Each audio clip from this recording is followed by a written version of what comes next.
Souvent, quand je lis ce verset-là, je dis, nous devons surveiller notre cœur comme, vous voyez, souvent, il y a des villes, tous les pays sont surveillés. Est-ce que vous comprenez un peu le nouveau? Ça veut dire ce qui est en train de venir dans ta pensée là. Tu dois surveiller, ce n'est pas tout qu'il faut prendre.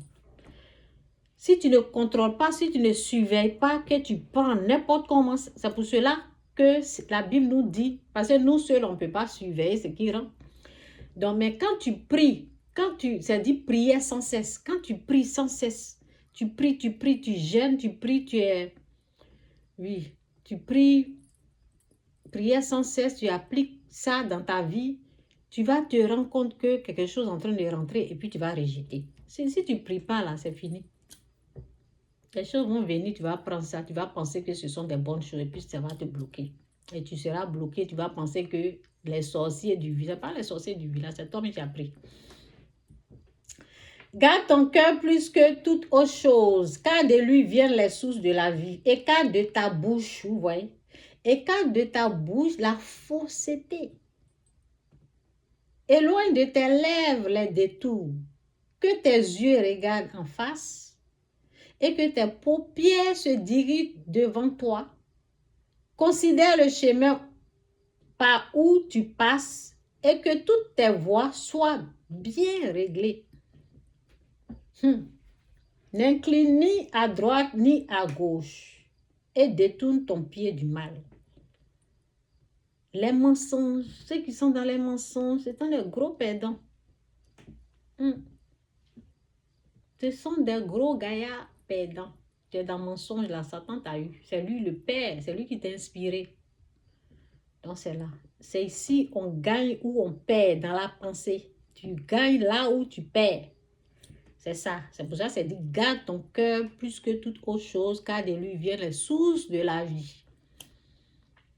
Donc, c'est ça. Que Dieu vous bénisse. Jésus-Christ sourire, Jésus-Christ est Seigneur. Je vais m'arrêter là. Donc, ne souhaitez pas les mauvaises choses aux gens, à vos maris.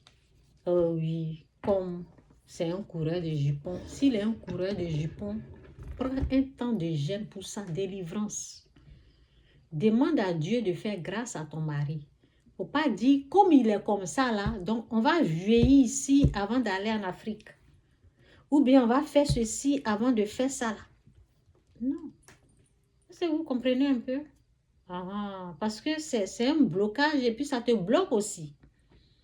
Parce que toi et puis ton mari, vous êtes une seule chair.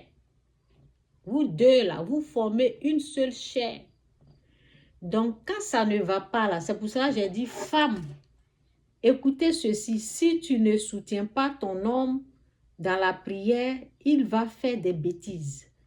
Et ça va affecter la famille. Donc, si ton homme, c'est un coureur de jupons, c'est ton mari, vous avez des enfants, vous avez passé 20, 30 ans ensemble, rentre dans le jeûne et la prière, soutiens ton homme pour qu'il soit délivré. S'il y a quelque chose qui fait qu'il n'est pas bien, tu pries, tu jeûnes, tu cherches les hommes de Dieu, tu peux chercher les vrais hommes. Je ne vous dis pas d'aller chez les faux prophètes, les faux pasteurs. Ou toi-même, tu pries, tu cherches la face de Dieu pour te donner les jours de jeûne pour la délivrance de ton homme ou ta femme. Oui. Parce que vous devez faire les choses ensemble. Ne lui souhaite pas des trucs. Si je le pardonne, Dieu va le bénir. Donc, je ne vais pas le pardonner. Nous deux, on n'a qu'à rester comme ça. Là, on ne sera pas béni. C'est bête. Donc, fais ce que tu aimerais qu'on te fasse. La Bible dit de souhaiter ça à l'autre. Donc, pensez-y. Que Dieu vous bénisse.